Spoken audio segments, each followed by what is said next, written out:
Welcome to the Wheelbarrow Profits Podcast, where you get multifamily investing made real. Learn from top players in the real estate investment world as they share their secrets with you and discover proven strategies on apartment investing that actually work. To learn more about Wheelbarrow Profits, visit jakeandgino.com, your one-stop shop for everything multifamily. Now to your hosts, Jake and Gino.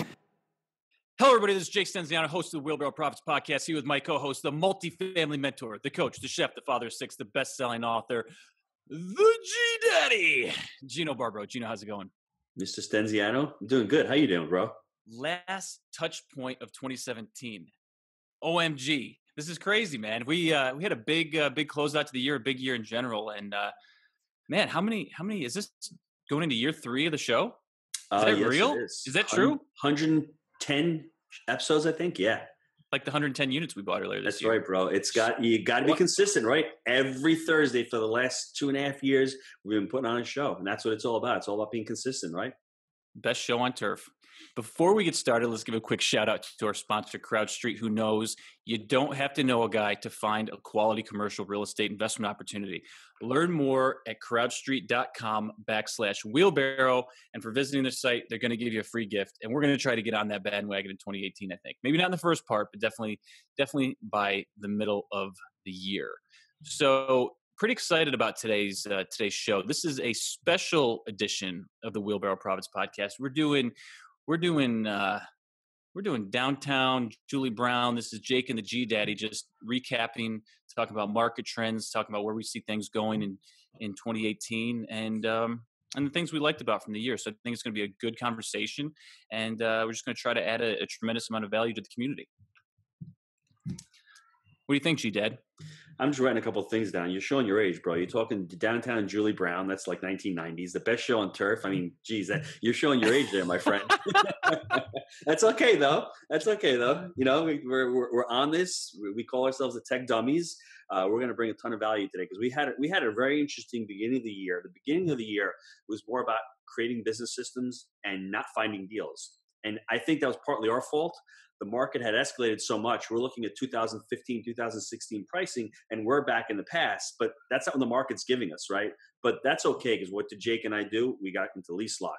We got into Sure Deposit. We got into Appfolio. We really started building our systems for our 650 units, where all of a sudden we slowed it down a little bit. And I think maybe that was a good thing for us, because we really crushed the revenue side of the business, started taking care of expenses and creating budgets. And then all of a sudden, we had this live event in November, which was massively popular. Had 200 people there. I think we did a great job. We're going to have one next year in October. And what happened was it was just transformative. We got a couple of deals by the end of the year, which we're going to go over. And really what started happening was we started focusing on certain things. And whatever you start focusing on grows. Yeah. And I think too, sometimes we're not the best self-promoters. You know, we just try to give value on the show, but you know, we do have extra resources for folks out there. So, you know, we started doing something recently with the community where we're doing one touch point a week, where it's 30 minutes with our community if you sign up, and literally bring your questions, right, Gino? Any questions that you want to ask, it's just you and I sitting here just like this. We're answering questions. We're freestyling. We're just saying, hey, this is what we think would work. This is how we've done it. And I think people are getting a lot of value out of that. And then it gets recorded and put into the Wheelbarrow Profits community. I think you want to talk about the Facebook group a little bit, right? Well, what Jake's referring to is our educational platform. I'm even assuming a lot of you guys out there don't even know we have an educational platform. We built it about a year and a half ago. What it basically is, it's an ecosphere. It's an online training platform that's all multifamily, built into 4 legs, I call it. The introduction, the goal setting, which is hugely important. We talk about our productivity sheet that Jake talks about. We talk about setting goals. We talk about getting the right financial and mental mindset to get into multifamily. Then we break it down into our buy right, manage right, and finance right. And what I like about the platform, it's easy to use. You go at your own pace. And you basically have 3 touch points with Jake and I. The first one is through the platform. You can ask any questions while you're going through a video or a training. boom, we will answer that. It goes right to my email. I answer students every day. The second touch point is the weekly calls. We have weekly live calls every week with the community. You can get on the call. If you can't get on, it's usually Mondays at 12 p.m. Eastern. We send out the link. You sign up. If you can't get on, you leave the question in the private Facebook group. We'll answer the question live. And the third way is that private Facebook group. It's an awesome platform. Right now, there's a little bit over 300 investors on there. Purely multifamily investors, guys who want to do multifamily. We're not selling fix and flips. We're not doing email, internet marketing. These are 300 guys. And what's great about it, I just shared our entire vendor platform. You think there's a little bit of value there? I gave everybody my insurance guy. We gave them our financing guys, our community bankers, our self-directed IRA guy, everyone that we use. All the guys in the Jake and Gino community are going to use. So I think it's a fabulous way for you to start your education. If you haven't gotten into multifamily, you're saying, I'm not sure. I know the scariest part about it is you feel like you're left alone. And this is not what this product is. This product is not buy it and go do it yourself. The product is buy it, do the trading at your own pace. You're going to get the calculators, be able to analyze deals. You're going to be able to get crucial documents to say, hey, listen, how do I write up a lease? How do I do due diligence? It's all going to be there. And on top of that, like I said, those touch points are important because you need a little bit of hand holding. So in comparison to coaching programs where they're $20,000, $25,000, this is nowhere near that. You want information, go on our website or just email me at gino@jakeandgino.com. It's a great platform for you guys to get started in multifamily. Yeah, but like Gino said, you got the private Facebook group, which it's only the community members. You got the weekly calls with us, and then the whole platform where you can interact. So, guys, if you're interested, check it out. Just want to throw that out there. Why don't you tee up the 64-unit deal for us? Because it didn't happen overnight, and I think one of the problems that folks have with multifamily is they get discouraged and they quit. Right. So maybe tee up the timeline for that deal, and then we'll break it down a little bit. Well, this is our two, I guess, core values that I think that every multifamily investor should really be beholden to or really just get consumed by. The first one is patience, persistence, but willing to walk away. And the second one is, how do you find a deal? It's with broker relationships. Those are the two most important things, I think, in multifamily and maybe even in real estate altogether, but we're going to niche it down to multifamily. So what do I mean by patience, persistence, and willing to walk away? Well, I remember sitting in St. Augustine back in March. I was here for a month, and I had such a great time. Jay came to visit me. We were here for the month. I had a house down in the city, and we find out from our broker we got our first deal from 4.5 years ago. We saw great contact with him. He says, I've got this 64-unit deal. You guys going to pay me for it? Sure, of course we'll pay you for it. What's it all about? It's a foreclosure. I said, sure. So Jake ends up going to the county courthouse. Guy ends up, make a long story short, he ends up saying, you know what, hands up, I'm going to. This is in the spring. This is in the spring, March, this year in March. 2017. Yep. So he actually declares bankruptcy. Deal falls through. It doesn't go to foreclosure. We go back, I think May or June, same thing again. So Jake is like, at this point, I don't want to deal with 64 units. It's too small for me. I don't forget about it. Comes back to us in October again. And I'm like, Jake, if this thing goes for the price we're thinking it's going to go for, I don't care if it's 30 units. I don't care if it's 20 units. A fantastic deal is a fantastic deal. If you can refi and roll, pull your money out and hold an asset for no money down in cash flow, I don't care how small it is. End up going to the county courthouse in November. We bought the 64 units at $20,000 per unit. Now, if you guys know anything about the market where we are, now stuff is appraising for $40,000 to $45,000 per door. Now, how do we get this thing? Jake was there with a couple of guys. I'll let him tell you the story. But we knew our strategy going in. We knew what the rents were. Now, it was a little bit tricky for us because there was a HUD component to it, which we never knew.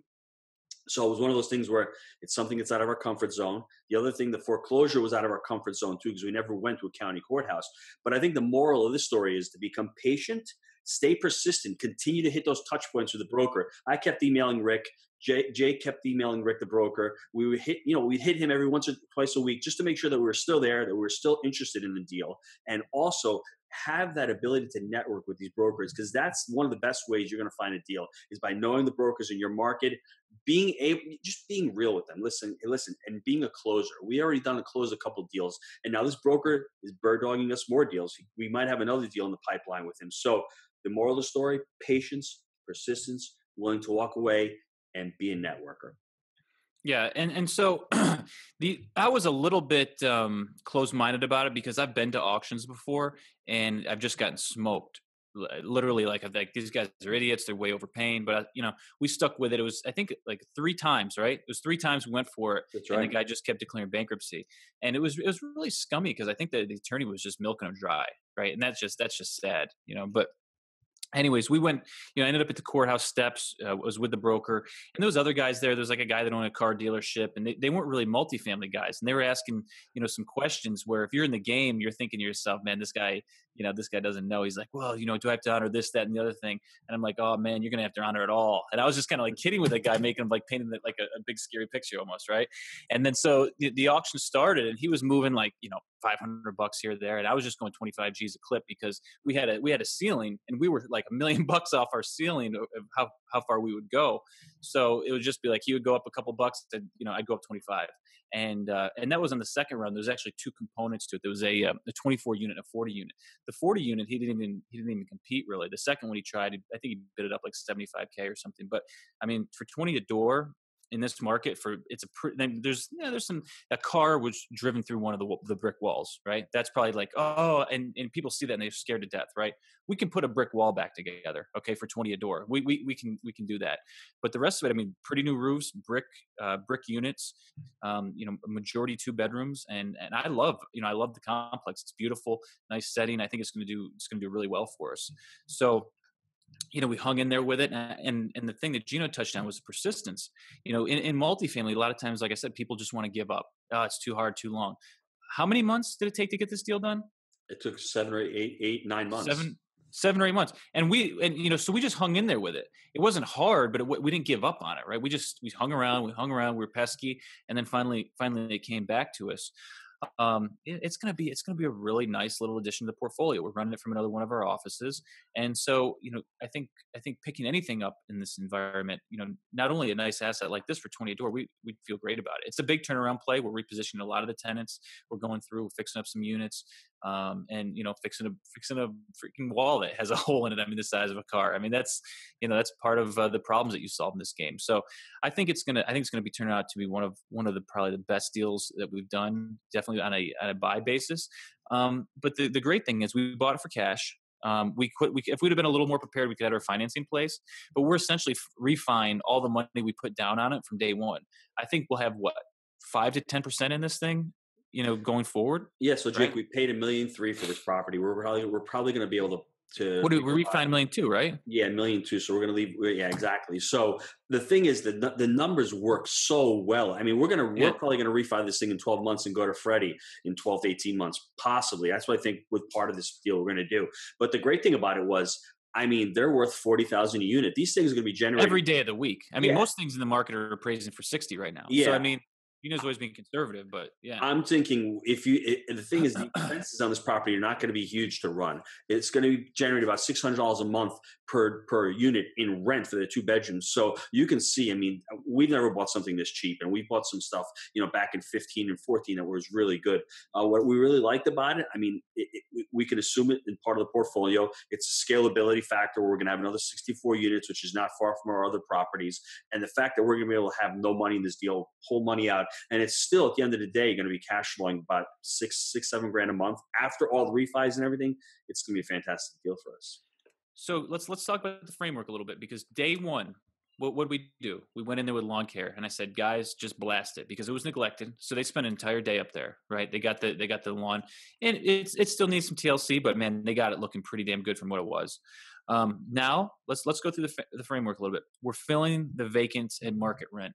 So we're going in right away. We're putting the vinyl down on the floors, getting a nice 2-tone paint scheme with the gray on the walls, maybe upgrading some of the outlets, getting the light fixtures in place, right? Step 1, fill the vacancies at market. We're renting them right now probably 150 higher or something than they were, right, Gino? I mean, pretty damn close at least. Yep. So filling the vacancies.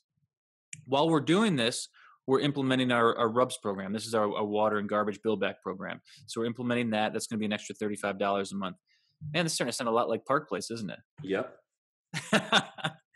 From there, we're going to hit our third leg. And guys, and this is all in the Wheelbarrow Profits book. Third leg is going to be, we'll go back through and we'll raise any of the existing tenants to market rate, because this was a very, the rents were very suppressed. They were very low. They were holding them very low for a long time. There was a assistance program in place on a lot of, but we're taking it to market for the most part, and we're just going to be turning it. So even if it takes us 2 years to take this to the secondary market on a second refi, right? We're basically getting the bulk 95% of our money out on round one, and then once we really crank it up, then it'll actually start paying us on top of our monthly draws, right? And it'll be non-recourse. So if you want to go full circle with it, that's the picture, and that's the playbook, right? That's the one we hit every time, and it goes just like that.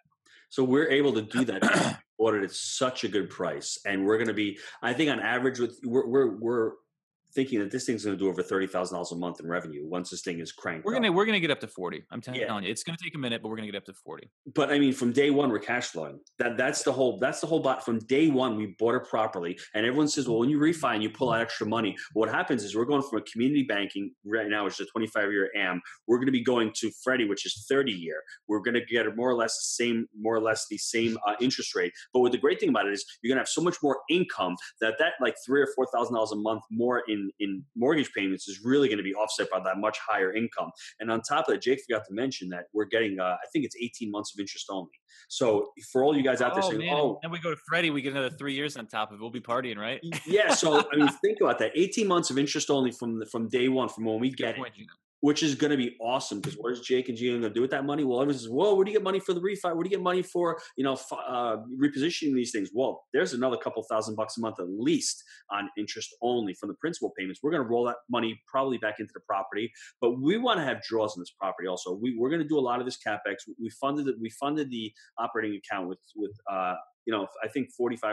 So that should get us going for a lot of the units. We want to run it like a business. We want it to pay us. We want to be lean and mean with the expenses. We want it to pay us back. And that interest only, really, if you want to be diligent about it and you're not paying the principal, you could roll that money back into the property, and whatever's left over, you can take that out as a draw. Yeah. So I would say final takeaways on this deal: framework. Follow the framework, right? Follow Yellow Brick Road. Buy right. We get it. We nailed it. 20 grand a door. Manage right, we're going through it. We talked about the repositioning process, fill the vacants, implement the rubs, raise the remaining people to market. Okay. Then the financing component comes in. We got in, nice little 18 months IO that Gino just mentioned. By year 2, out and up to Freddie, right, Gino? Yep. And guys, that's the other thing. That banking relationship we have, I'm telling you, if you got to pay a little bit more for a banking relationship, it is worth it, because this guy, our banker came in, he gave us fantastic terms. He was really generous, because he even asked Jake, how'd you guys get it for so cheap? He knows what the valuations are. That's why it's really great working with a community banker in your market, because they know what the values are. They know what they can do, and they will help you out, because they want to have that $35,000 or $40,000 per month coming into their coffers. And if they can put debt in an asset at such great valuations, it's very little risk to them. It's so easy for him to go to his meetings every month and to pitch his deal. It's not even an issue for them. I'm guaranteeing you that they wish they had more of those deals on the table for them, right, Jake? Absolutely. Yeah. No, it's been really good. Let's transition to the live event. What are some of your takeaways or aha moments from the live event that we want to cover? Well, the live event we had November 11th and 12th. I mean, the best thing about it was the speakers we had. The fact that I didn't even pitch anything. We had no upsells. The fact that we had amazing, people there. Our community was awesome. The couple of the takeaways. First thing is, I thought too small. I should have thought bigger, because I told Jake, if I get 150 people, I'll be happy. And this is like in May or June. We ended up getting, I think, over 175 attendees. I should have thought bigger, right? That was my first takeaway. And I'm going to relate this to how you get into your first multifamily property, because this was my first live event. So anybody listening out there who hasn't done a multifamily deal yet, you're going to hear the parallel. It's scary what the parallels are, your takeaways. So this is my first live event. I should have gotten an event planner. I was too cheap. I think me and Jake were too cheap. But more importantly, man, we did a great job. Come on, man. No, we did. But I think more importantly, it's like when everyone buys their first deal. Should I get a management company? Should I hire one? Should I do it myself? Jake and I wanted to bootstrap it and really learn the process. Dive into what it takes to make the event great. Dive into what you need to do. I should have probably gotten somebody to help me with that process a little bit, because at the end we're scrambling to get the speakers, get a live event schedule going, get the landing pages better, try to market it better. We could have probably sold more tickets. So I think that part about it was you get your first multifamily deal. Well, should I hire a mentor? Should I get a coach? Should I buy Jake and Gino's educational platform? I would say yes. That's one of the mistakes I made. That's one of the mistakes that a lot of guys make. The So we learning curve. cheaped out, huh? I don't know if we cheaped out. We still spent a lot on the event, but that part about it, the learning curve, definitely helps those first timers, right? It's like anything, systematize it, right? Totally, yes. And I think the other thing was for me was transformative, because now I've learned my mission and purpose. My mission and purpose there was it's creating a business within a business. Jake and Gino is part of our multifamily business because it's giving education, it's creating a community, it's being able to get investors on board. And for me, I learned a lot of stuff at this live event. We had about 20 speakers there. I mean, it was freaking awesome. They were really talking about everything from insurance. We had a cost segregation guy there. We had somebody talking about financing. We had the whole buy right, manage right, finance right. We had the self-directed IRA guy there. Jake and I did a couple of presentations. It was all about multifamily. And that's exactly what I wanted. I wanted everybody to be there, to be able to network with people. We had booths in the back for our vendors. So people were in a great space for the entire weekend to learn. And I think that's the other takeaway with multifamily.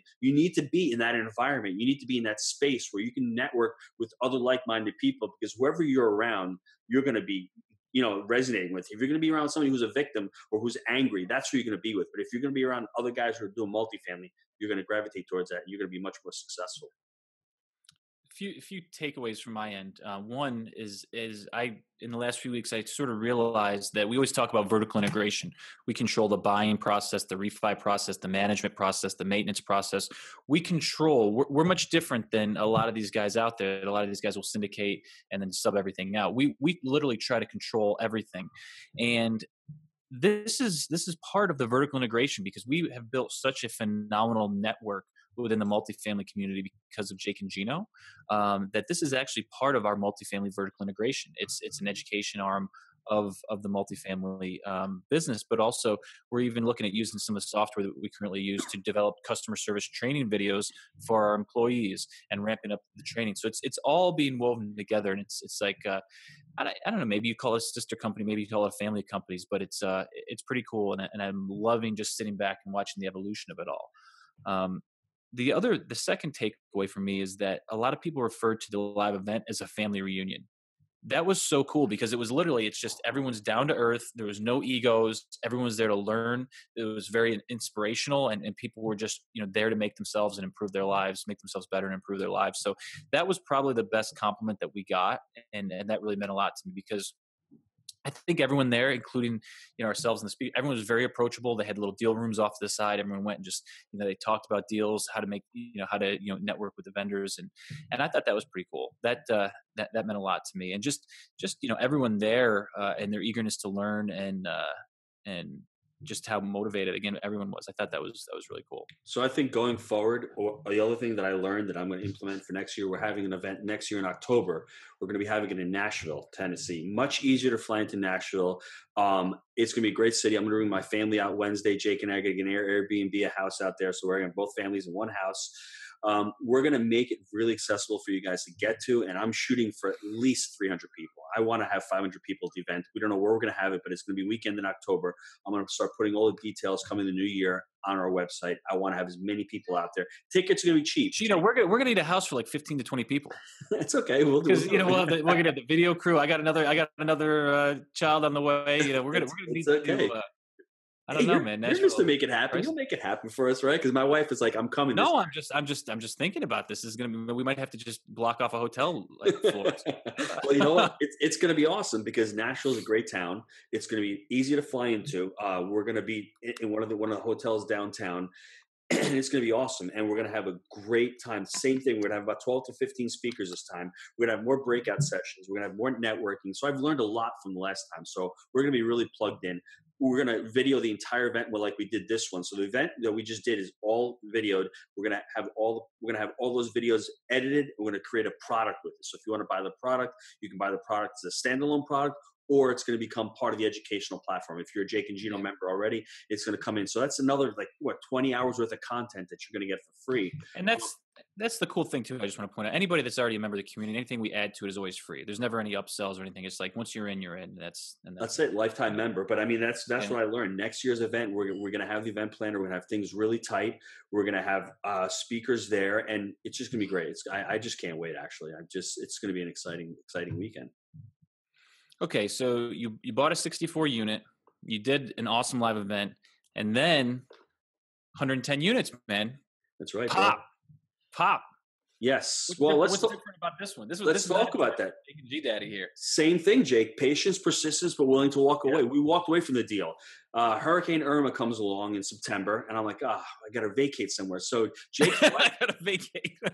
Jake's wife is like, on Monday, Sunday, she's like, so what are you guys doing? You want to come up? I'm like, what are you talking about? I had no idea. I'm a New Yorker living in Florida. Who knows about hurricanes, right? So I moved here 3 months. So if this was me 10 years ago, I'd be like, I can't believe what was me. I'm sorry. So I'm like, hey, listen, I mean, God's going to throw a hurricane my way. Might as well try to vacate and have a good time. So I get in the car with the 8 of us. We drive up to Knoxville. Jake opens the house up for a week. We go paddle boarding. We go play laser tag. We're out there doing, on the boat, tubing. We had a great week. But in between, we snuck in a lot of time to go look at deals. And we went to look at this 110 units. And it didn't look very good in the beginning. But like I said, the market was elevating. And we were looking back at it back in 2015 numbers. It was a 7 cap. We've priced it at a 7 cap. And we're like, but this is new construction, no CapEx. It had an HOA HOA component that we were really nervous about. But we're the guys that take this thing down. We got great financing on this thing.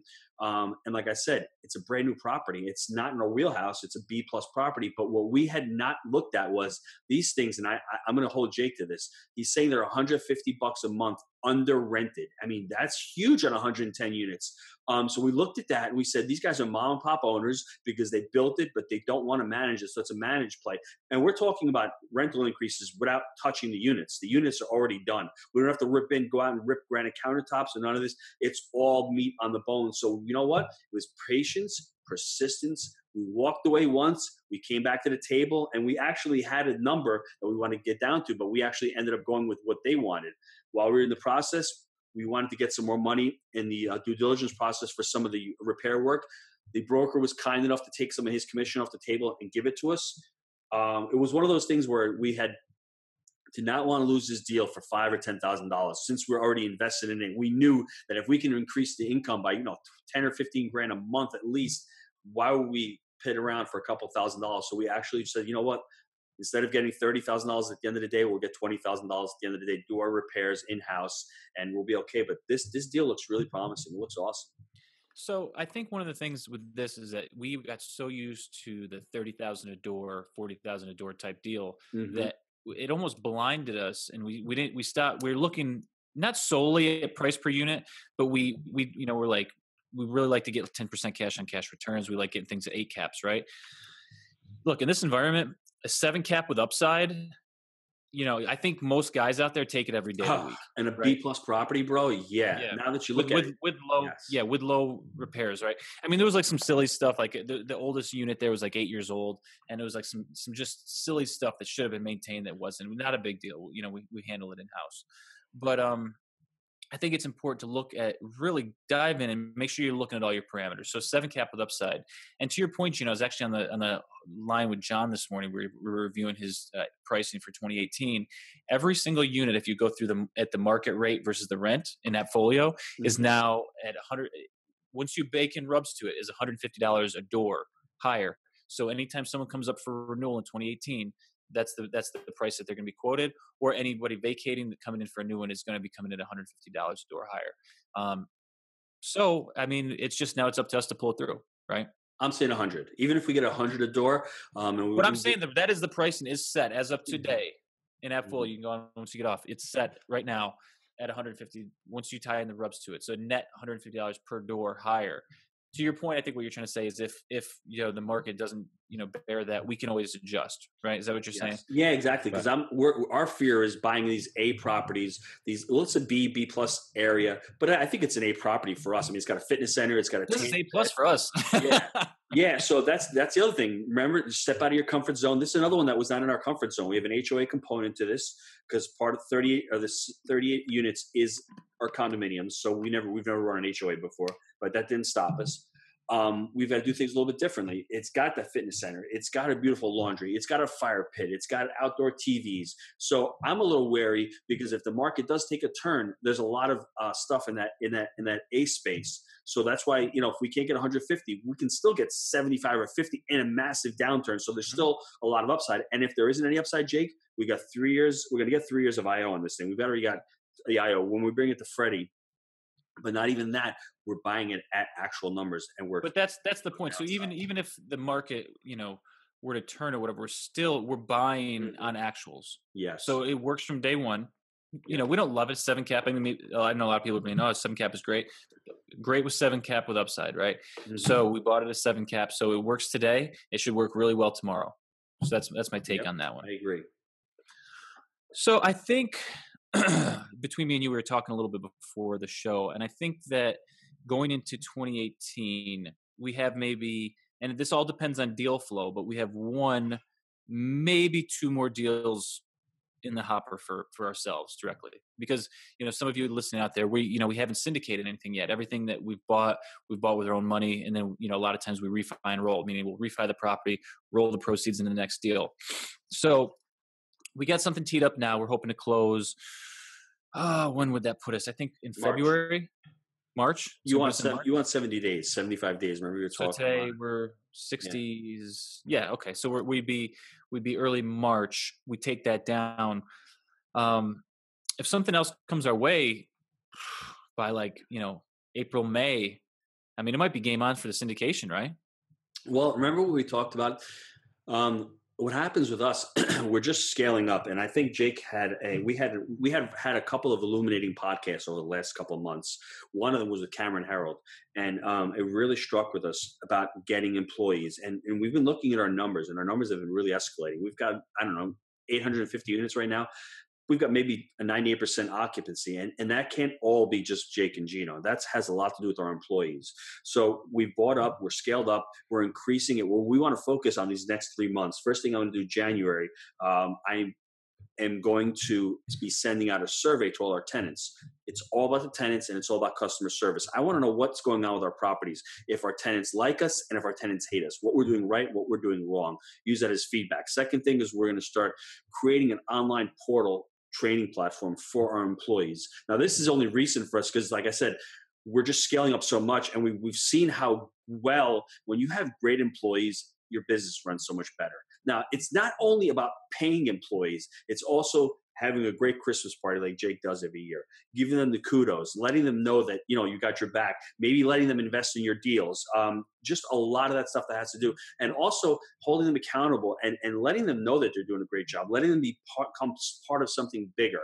And that's what we're trying to do with our company. And like I said, we're going to start doing our training videos for our employees. We're trying to create more systems. So I don't know, does syndication happen March, April? If our focus is not on that and we're worried about in-house, it all depends where we go. But I think our management company is so important to our success and to our ability to have those draws. I think that's where we need to focus on the next 60 days. What say you? Building out the customer service program. I've said this year over year. I want to be the Chick-fil-A of apartments, meaning that when you come in, you're going to get a nice, a well-priced apartment unit. It's going to be safe, clean, affordable. It's going to be great.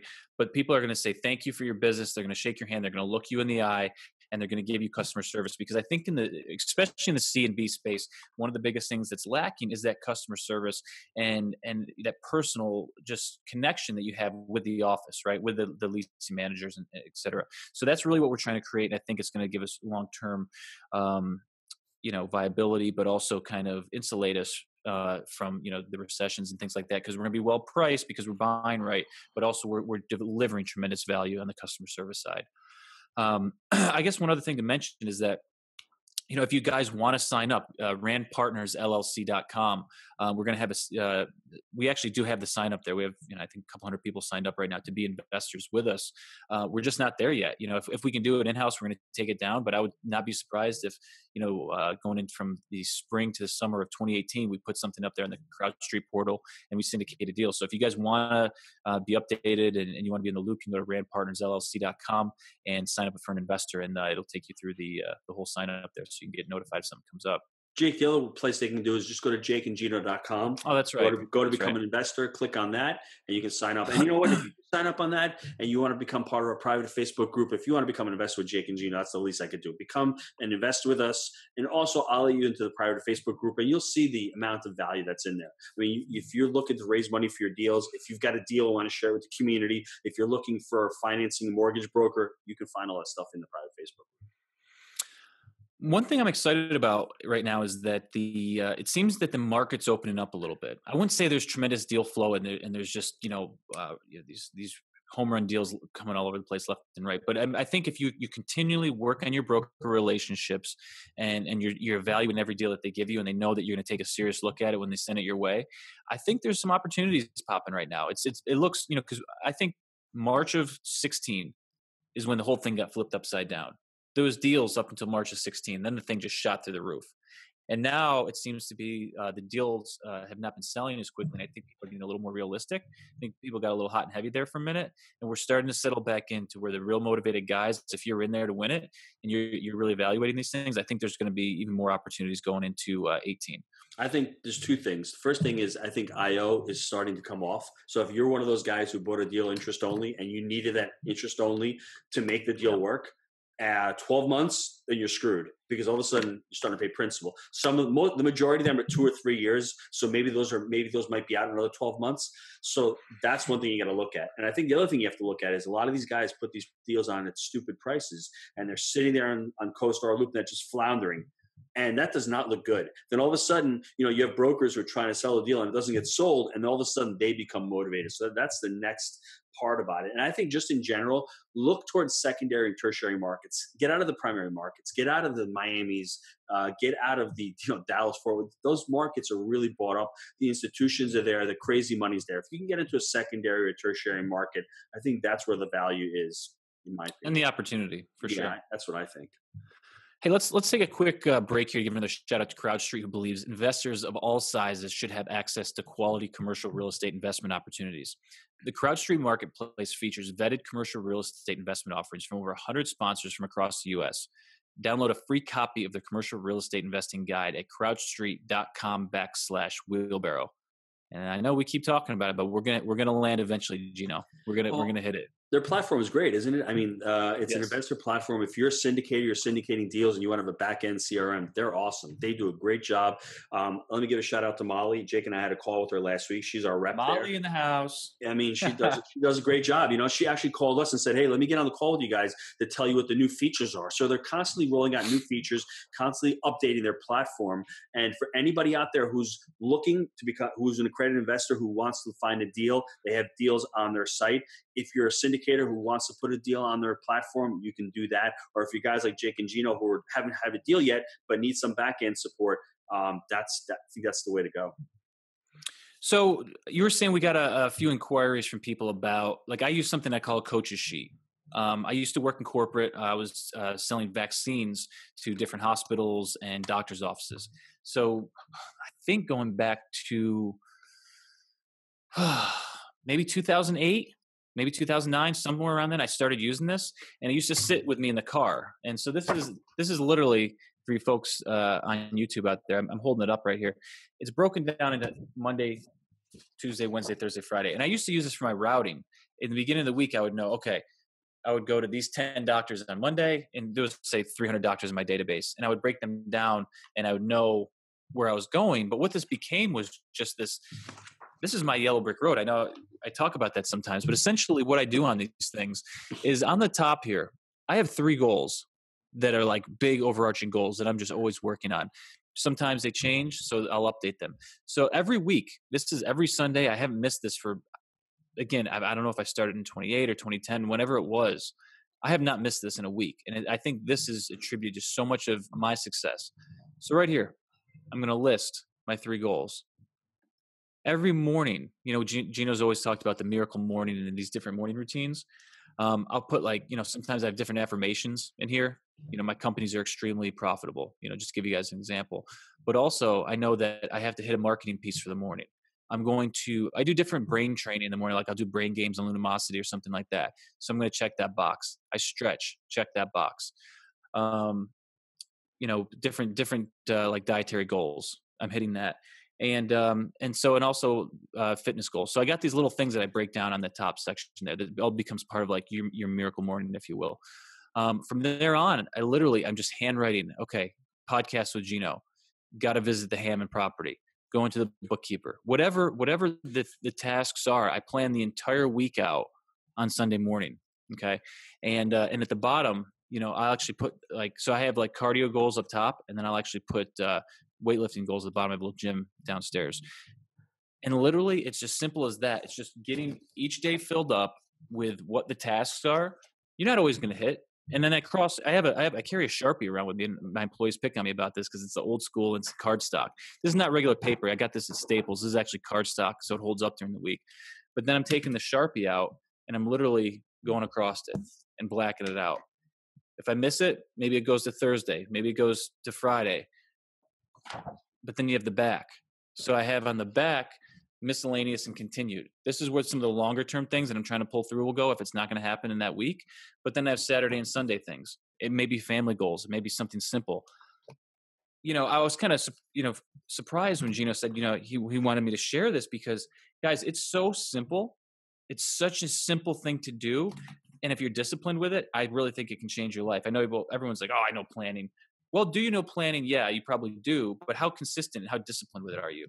I'm just so ridiculously disciplined with this, and I don't miss any week, and I don't miss any day on this. And I attribute so much of the success we've had with Jake and Gino and the properties to this simple habit, if you will. So this is something I might have shared with the community. One of the reasons why I went into partnership with Jake was that cardstock paper. I don't want to rip on pharmaceutical reps because a lot of them are on this call probably, but the majority of them are not prepared. I had a catering business. They would call me the night before, and I'm in Putnam County. They'd say, can you get an order to me in the Bronx tomorrow at 10 o'clock? So my brother would please anybody. I mean, he would say he doesn't know how to say no to anybody. And it would frustrate me because you're in the business. You're doing an order. You're putting me at a disadvantage because I'm the business owner trying to get food down. So I've got to coordinate a delivery guy, the kitchen. I've got to get it down there. And it was really frustrating. Jake would come in the beginning of the month and he would say, Gino, this is January 3rd. He would say, Gino, I need an order on the 15th, the 24th, and the 31st. I'm like, dude, you just made my life so much easier. And I knew he was prepared and I knew he was ready to go. I would say we had hundreds. I didn't see anybody do that. Maybe 2 other guys that really did that. And it's the 80-20 or even the 1% rule. 1% of the people are really prepared out there to know what they're doing. Now, Jake writes it down on paper. Why do you do that? Get rid of that, your note thing, your Apple. You need to write it down on paper because you need your subconscious to be actually,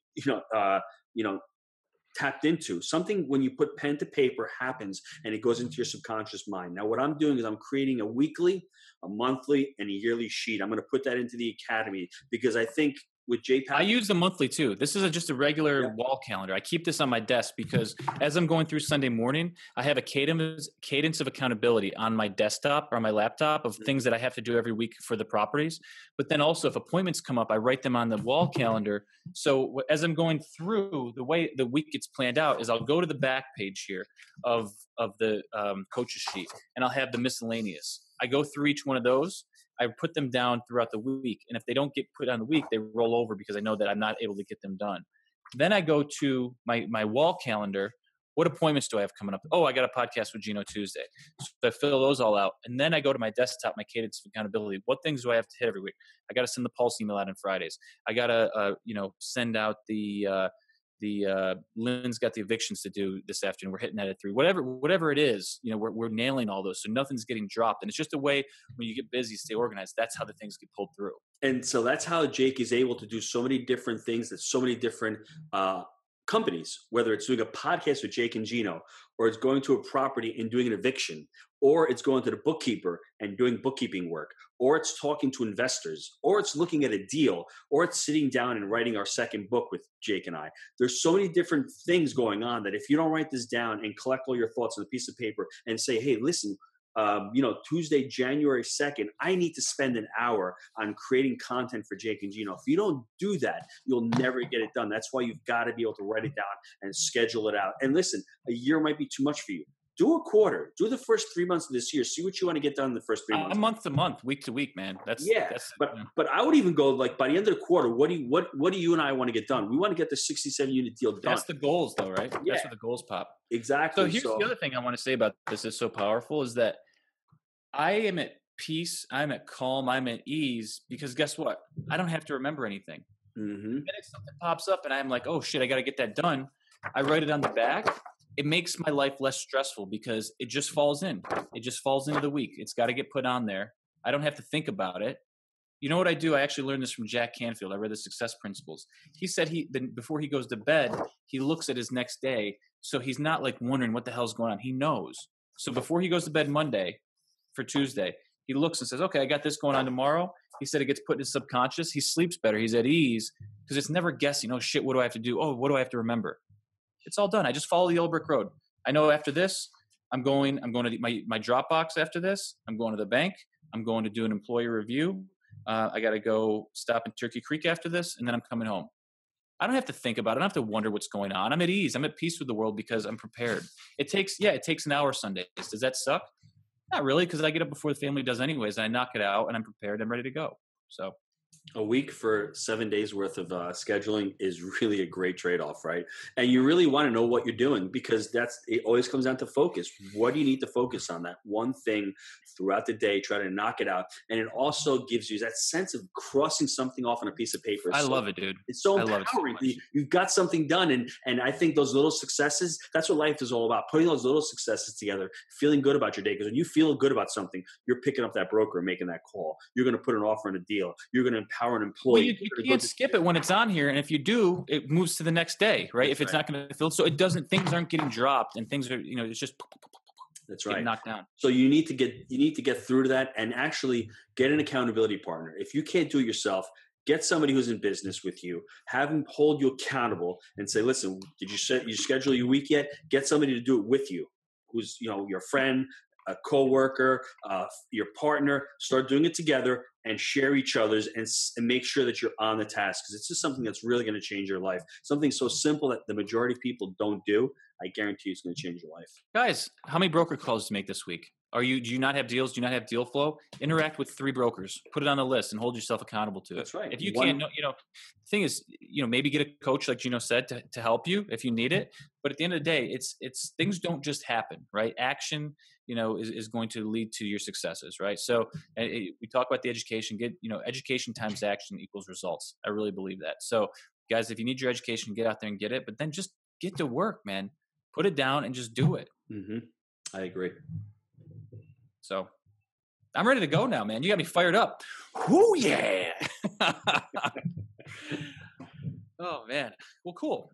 Gino, this is a really fun show. Do you have anything else before we sign off? I think it's been a great year. We ended off on a big bang. We did a couple of deals, which was great. We had the live event, which was great. I just want to grow the Jake and Gino platform. I want to be out there trying to help as many people get their first deal. Because I guess, guys, once you get that first deal done, the sky's the limit. It's like those small, but you need a lot of those small wins to get the big win. Start networking, get out there, get out of your comfort zone. Listen, in the last year, I've done more things that are out of my comfort zone than I've done in my entire. I moved to a completely different state. I'm, jumping on podcasts with people who are so much smarter than I am, that know so much more, and I'm asking them questions. So that's really uncomfortable for me. Going up to Jake during the hurricane with my kids was really, really uncomfortable. Geez, we're leaving somewhere that you don't know if you're going to come back, and it's been a great year. Just step out of your comfort zone, set your plans now, and just 2018 is going to be great. Yeah. No, I love it. And I just, don't want to oversimplify, but guys, it's just putting it down and doing it. Just putting the little actions in place that lead to bigger things. Like I don't know if you want to say like, I want 150 deals or 150 units by the end of the year. People talk about like reverse engineering things. But what are the steps that it's going to take to get there? And then, put them down on paper and do it. You just freaking make the broker calls, make those relationships, get out there, right? It's not going to happen sitting, hanging out at home and whatever. So I think the last thing I want to leave everybody with is 2018, get rid of the people that are dragging you down. I know, I'm serious about it. Surround yourself with people that you like. Surround yourself with people you want to work with. And that's hard. That's something that took me a long time to deal with. As soon as I did that, my life got so much better. And I know it's hard in the beginning. It's like, I take the crap. Once you take the crap and you get rid of that pain, it's short-term, temporary pain, whether it's getting rid of an employee, quitting a job, trying something new. Surround yourself with people that are smarter than you, that are there where you want to be, where you can add value, but you just want to be in a positive place in your life. When you're around positive people, great things happen. Yeah, and if you need to, just take yourself out of the situation. Pull a Jake and G Daddy and just move out of state. Go somewhere where the taxes aren't there, right? That's right, my friend. Well, listen, I had a great time. If anybody has any questions, hit me up, Gino at jakeandgino.com. Here's to 2017. Wishing you all a happy 2018, guys. Thanks. See you guys. Thanks, Gino. We trust that you enjoy the Wheelbarrow Profits podcast. Visit jakeandgino.com, your one-stop shop for everything multifamily. See you next time when Jake and Gino share more of their investing secrets with you.